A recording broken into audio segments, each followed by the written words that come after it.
Hi, I'm Steve Clemons, and I have a question. With a shaky truce between Iran and the United States, and even shakier truce between Lebanon and Israel, is there any way to get from unstable to stable in the Middle East? Let's get to the bottom line.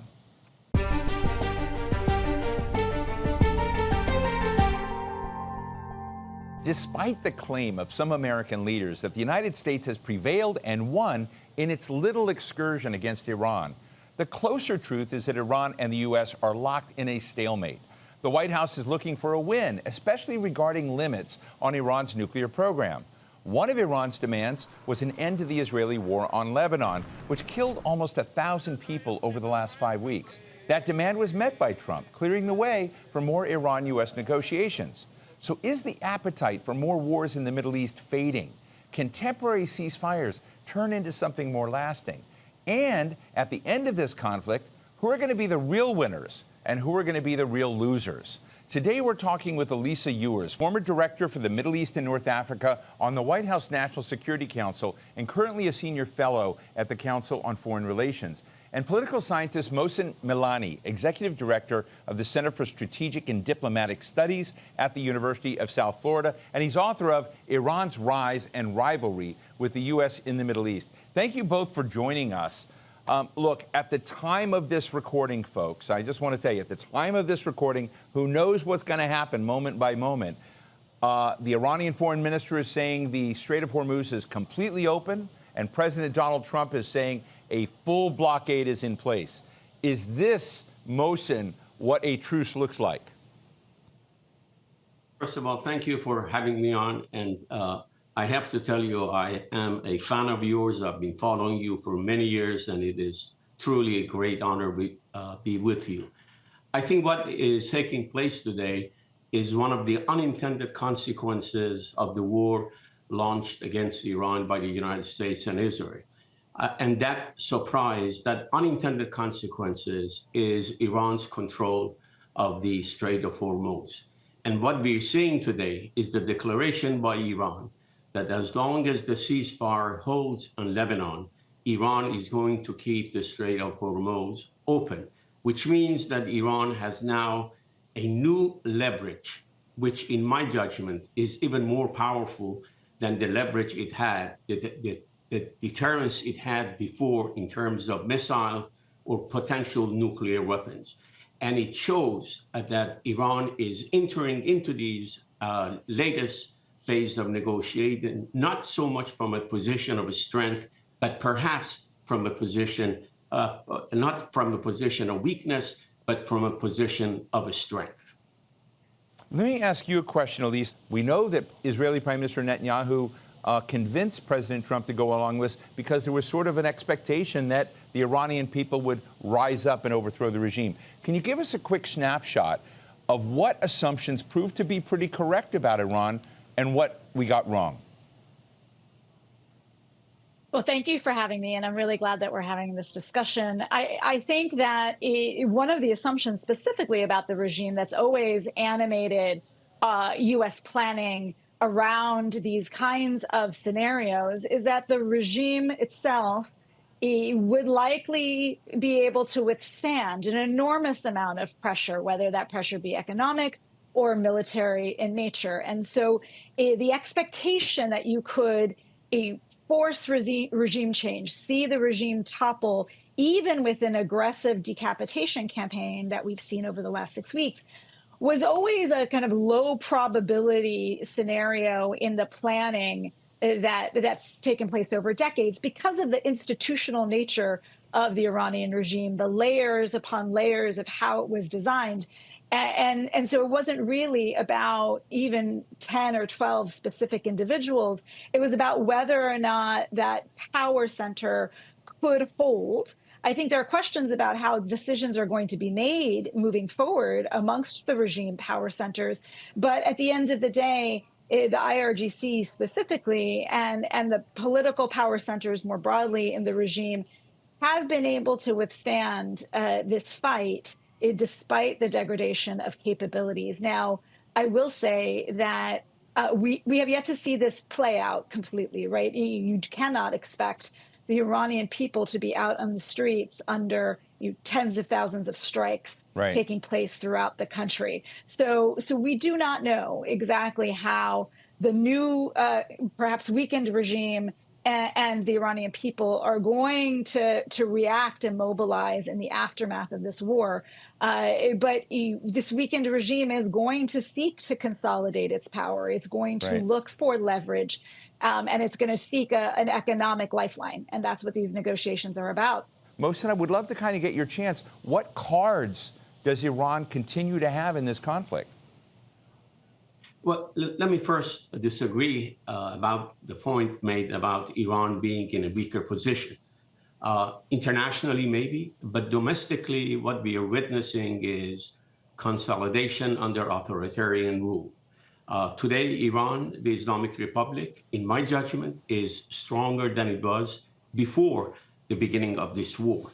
But I want to add a few points about why the Islamic Republic did not fall and why I didn't expect that to fall. Number one, I think we often confuse Iranian system with a one-man show. We had a one-man show under the Shah, and when the Shah showed paralysis of decision-making, the entire system collapsed. That is not the case with the Islamic Republic. Power is dispersed. It is not a system of men only, but a system of men as well as institution. The second point that we often misunderstood about Iran is that decisions are not made by one individual. There has to be consensus among different centers of power. And finally, when you get rid of the top, that doesn't mean the entire system is going to collapse. Right after the beginning of the revolution in 1980, before the Islamic Republic was consolidated, 72 of its top leadership were killed in a terrorist attack, yet the system survived. And finally, that is the key element that I think made some people think that the system is going to collapse.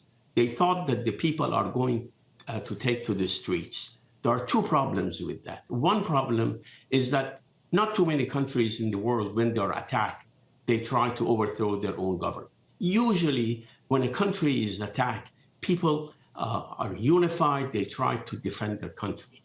But secondly, and more importantly, oftentimes in the United States, we confuse dissent, dissatisfaction of the people with the ability to overthrow a government. It is one thing to be unhappy with the Islamic Republic. It is an entirely different matter to be able to overthrow that. In order to do that, you need organization, you need financial support, you need leadership. You need to form a cross-cutting national alliance, something that Ayatollah Khomeini did in 1979, and none of those conditions existed. In other words, the point I'm trying to make, even if the people would have taken to the streets, the repressive capability of the Islamic Republic was intact. They could have suppressed it, and without the leadership that can bring unity among middle class, the bazaris or the merchants, students, intellectuals, there was no way we could have overthrown this regime. And finally, air power. There is substantial historical evidence. With air power alone, you cannot overthrow any regime, especially a regime that is as fortified and as institutionalized as the Islamic Republic is. I am interested in how the regime looks at its future. What is either giving it opportunities or what is deterring it? I'm interested in how the nuclear issue plays out. Elisa? So I think that a couple of things can be true at the same time here, right? The regime had serious economic problems on February 27th. Those have not gone away. They could not provide electricity. They mismanaged the ability for access to water. They can't stabilize their currency. And they certainly have lost legitimacy with a great number of their population. And if they didn't have that before January of this year, they certainly had it after they killed tens of thousands, reportedly, of Iranians in the streets. So that problem set doesn't go away the day after there's potentially some kind of arrangement with the United States. I think that there is an incentive by this regime to seek that arrangement, an arrangement that it does release some of this economic pressure. That's why we're seeing demands for not only sanctions relief, but access to frozen assets as well as reparations, right? Looking to benefit economically from the outcome of this war. What it did in the Strait of Hormuz also gives it enormous economic leverage. It didn't close the strait, it threatened to close the strait. And that was enough to set the kind of economic global environment into a very serious crisis. So it's going to look to maximize the benefit of these tools that it has. I think the enrichment issue, the nuclear program more generally, is such a significant pillar of the ideology of the regime. It would be difficult to imagine that they would agree to the zero enrichment indefinitely demands of the United States, but we're already seeing that there's an accommodation that's emerging there, maybe 20 years, maybe less. So there is a negotiation on what exactly that right to enrichment looks like at the end of this. So it seems to me that even with the leverage that it's accrued, the regime has an interest in seeing whether it can get a pretty good deal out of the situation of the last 6 weeks. Mohsen, how do you think they process and deal with the nuclear issue and resolve it? And again, how important is that to their future? And do you think they would negotiate that away to get a different equilibrium in this conflict? First of all, I completely agree with the assessment of the problems the Islamic Republic faces, including economic problems, corruption, pervasive corruption, and perhaps most importantly, with a lack of legitimacy. What happened in Iran in December of last year and January, in which several thousand people were killed, is absolutely despicable. It is something that has not taken place in Iran for a long time. So if the Islamic Republic wants to stay in power for a long time, they have to come out with a solution, with a new social contract with the people of Iran. The old Islamic Republic cannot sustain its rule. Even in the midterm, they have to make some changes. Now, regarding the nuclear issue, I think the two countries can reach an agreement, provided there is a change of attitude in Washington. If the idea is that they can make Iran surrender, this is not going to happen. It's not going to happen because anyone who signs an agreement that is interpreted in Iran as a surrender, that person, that faction is not going to be able to survive in Iran for more than a few months. And therefore, there has to be a compromise. I have said all along, I have written about it for over 30 years. Iran cannot have economic prosperity. Iran cannot become a normal state unless and until it normalizes its relationship with the United States and makes some changes in its policies toward the state of Israel. In other words, accepting the state of Israel as a legitimate player in the Middle East.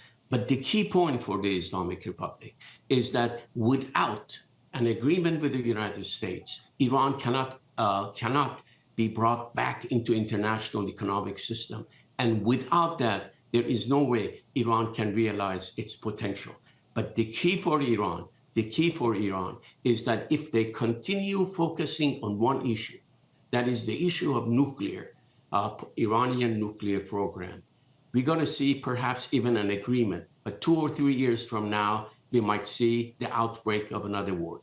Instead of focusing on Iranian nuclear program, the Islamic Republic is well advised to focus on movement toward normalizing relationship with the United States. And in this context, Iran's nuclear issue, Iran's position in the Middle East could be addressed. In my judgment, the war with Iran is more than Iranian nuclear program or Iranian missile program.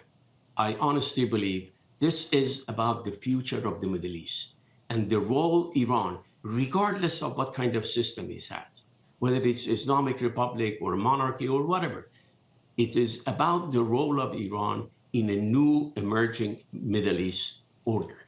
And if you look at it that way, then it is much better for Iran and for the United States to go a little bit beyond the very narrow focus of nuclear issue and talk about restoration of relationship, normal relationship. It doesn't mean good relationship. It doesn't mean friendly relationship. The United States and the Soviet Union were in a Cold War for many decades, but still they had relationship. This business of we do not want to negotiate with the Americans face to face. Right. I'm sorry, it's counterproductive and it's childish. Well, let me ask you about a third party in this, Elisa, and I'd love to get Mohsen's view too. Is another major player in this was Israel. Israel has elections in 6 months. Does the overlap of interests between the United States and Israel, is it tight or is it diverging as we see the Trump team trying to get to a different place in the region? Is Israel a spoiler in that, Elisa? So I think there is some overlap and there is some daylight. I mean, you do see clearly a commitment from both Israel and the United States to address the issue of the nuclear program, of the ballistic missile program. This was the 12-day war last year. It has continued in the targeting in the last 6 weeks. Obviously, there is a difference between how Israel deals with Hezbollah, which is a terrorist organization on its border, and the way the United States looks at the issues of proxies throughout the region. But there is, I think, a shared interest in that support for terrorism that the regime has promulgated for decades and addressing that issue. I think the difference here is twofold. One, a very real change in the way Israeli doctrine operates since the massacres of October 7th, and the commitment to use whatever tools are necessary to preemptively eliminate threats rather than wait for those threats to come home to roost. And so I think that fundamentally helps to explain the changes in some of the Israeli posture on this. I think for Washington, it's very different. I mean, we have the luxury of distance. We do not need to be thinking about the direct existential threats to the United States in the same way. And there is a political pressure here, an economic pressure here at home that's real. There are Israeli elections in the fall. There are also midterm elections in the United States. And this war is deeply unpopular in the U.S. already. It is correlated to deeply unpopular views of the economy, which is only getting worse when Americans see gas and diesel prices go up, food prices go up, the threat of potential global recession and inflation. So there's a difference here, I think, in the political pressures that the Trump administration needs to manage and the imperatives and objectives of the Israeli government. Mohsen, what are your thoughts? Are Israel and the United States converging or diverging at this moment? I happen to agree with what she said, but I want to point out one major difference. In my judgment, the U.S. as the only global power has an interest of seeing Iran opening up its huge market, 92 million, extremely educated. More than 96% of people can read and write. And if you look at how Iran has managed this war against the greatest superpower in the world, as well as the greatest regional power, you have to give them some credit. And the credit goes to the educated people who run the Islamic Republic. Oftentimes, we look at the clerics and what they say publicly, and we forget about the people who are actually managing this system. Therefore, the United States and Iran have an interest of normalizing relations and hopefully one day having decent relationship. Well, in the case of the State of Israel, I think there is a little bit of disagreement there. I think the Israelis have made it very clear that they want to see a regime change in Iran. They have said it publicly. Now, whether they are willing to spend the kind of capital they need to spend to bring about the regime change, I don't know. But one thing I do know, based on everything they have said, that the Israeli plan is to see a weakened Iran. They want to see an Iran that cannot challenge Israeli role in the Middle East. And that's where the United States and Iran, the United States and Israel differ. But the key point for the Islamic Republic to understand, and again, I've said that all along for many, many years, Iran cannot have normal relationship with the United States until it changes its policies toward the State of Israel and come to accept, explicitly accept the existence of a state of Israel as a legitimate member of the United Nations. Let me ask you both, just real short form. One of the other dimensions of this is the Gulf, the GCC, the countries right in the periphery.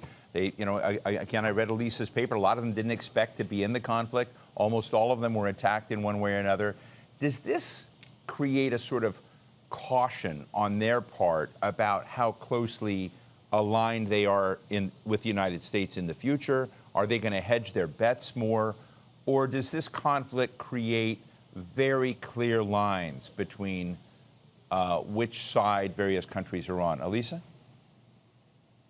So the Gulf is not monolithic, so the answer doesn't necessarily apply equally to every state. But I think their options are not great coming out of this. Détente with Iran over the last 5 or 6 years did not get them a reprieve from being the first line of defense against Iranian missiles and drones over the last 6 weeks. They could, of course, hedge their bets with Russia and China, but both have supported Iran either implicitly or explicitly in the last 6 weeks.